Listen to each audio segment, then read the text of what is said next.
Hello my sweet family, আমার এই ভিডিওতে তোমাদের অনেক অনেক ওয়েলকাম আর অনেক অনেক ভালোবাসা।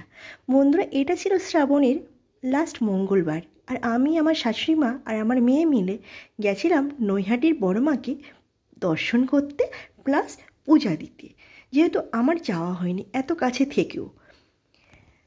তো বন্ধুরা, দীর্ঘ লাইনে আমরা দাঁড়িয়েছিলাম, অনেক সময় লাইনে দাঁড়িয়েছিলাম, 1 থেকে 1.5 ঘন্টা লাইনে দাঁড়িয়েছিলাম মাকে দর্শন করার জন্য। ভিডিওটা অনেক পরে আমি এডিট করছি, জানেন সবার মন মেজাজটা ভালো নেই, তাও কি করতে হয়, আমাদের কর্মব্যস্ততায় ফিরে আসতে হয়। তো বন্ধুরা, দীর্ঘ 1 থেকে 1.5 ঘন্টা আমরা লাইনে দাঁড়িয়েছিলাম, প্রচণ্ড ভিড় পড়েছিল সেদিন। দেখুন, এসে গেছি বড় মার একেবারে কাছে, দরজার কাছে। মনে হচ্ছে যে কখন দরজাটা দিয়ে বড় মাকে দর্শন করব। চলে এসেছি, দেখুন মাকে দর্শন করুন। সবার যেন মঙ্গল করি এই কামনা করি, কোনো নারী যেন এই পৃথিবীতে নির্যাতিত না হয় এই কামনা মায়ের কাছে আমার। মেয়েরা যেন মাথা উঁচু করে বাঁচতে পারে, তাদের বুকে যেন দুরু দুরু ভয়টুকু না থাকে। তো বন্ধুরা, এইখানে আমার ভিডিওটা শেষ করছি। Bye bye.